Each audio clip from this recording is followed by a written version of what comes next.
These are journalists. Your perception of them might be positive or negative, depending on your view. But have you considered that they are protecting your right to public information? The information we receive shapes our world. But imagine if those who protect our access to it are removed by people who want to prevent certain information becoming public. What world would that shape? In 2010, two young journalists working as interns for a local Mexican newspaper were sitting in a parked car outside of a mall when gunmen opened fire, killing 21-year-old Luis Carlos Santiago Orozco and severely injuring his 18-year-old colleague. The killers fled, but the operation was indicative of a drug cartel settling a score. The cartel's target was the newspaper the victims worked for because, unlike some other media agencies in the city, their newspaper had still been reporting on drug war-related crimes. However, this was the second killing of one of its journalists in 2 years, which led the newspaper to respond with a front-page editorial addressing the cartels. In it, they directly asked them what they should be publishing to avoid further death, injury, and intimidation of its staff. This is how a zone of silence begins, where reporting is no longer independent but controlled by those with power, like drug lords, corrupt officials, businessmen, and politicians. A zone where people cannot access information freely because journalists feel too threatened to report the news. Crimes against journalists are not just limited to a handful of countries. They occur anywhere where the powerful and corrupt want to hide the truth.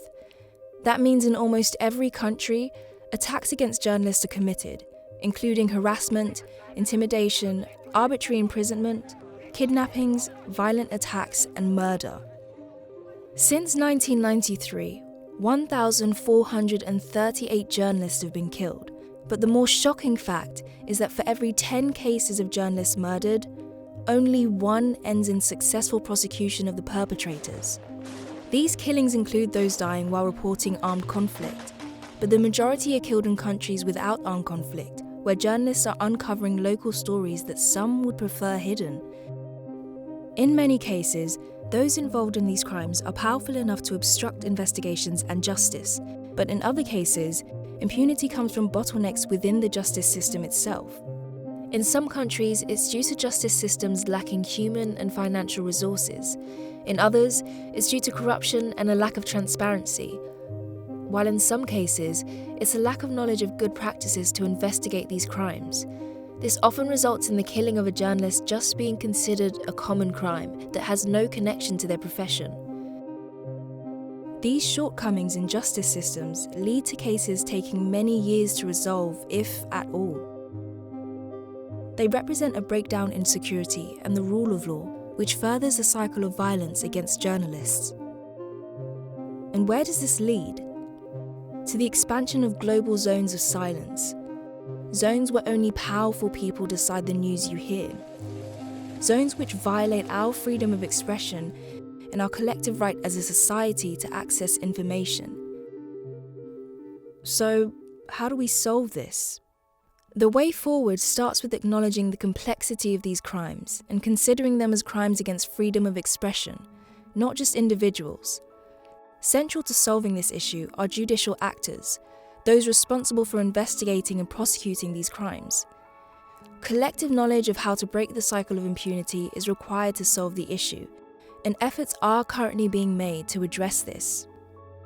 UNESCO, for instance, is offering global online training aiming to increase the understanding of international freedom of expression standards among judicial actors and law enforcement agencies. Support is being offered to journalists for their legal battles against attacks to silence them. And investigative journalist networks are working to resolve the crimes against their fellow journalists while uncovering the stories that the perpetrators attempted to hide. But this is just a start. The solution still requires the collective efforts of member states, United Nations agencies, civil society organizations, regional human rights courts, and all judicial actors. So, if you're an actor in the judicial system, you can learn from successful prosecutions of crimes against journalists in other parts of the world and use these teachings to pursue cases in your own country. Because the best way to protect our journalists, to protect our collective rights, is not to give up on these cases, but to bring the perpetrators to justice. As always, the solution begins with awareness of the problem. So, by sharing this message, even if you feel that you're not directly involved, you are contributing to a global effort to end crimes against journalists and protecting freedom of expression and information.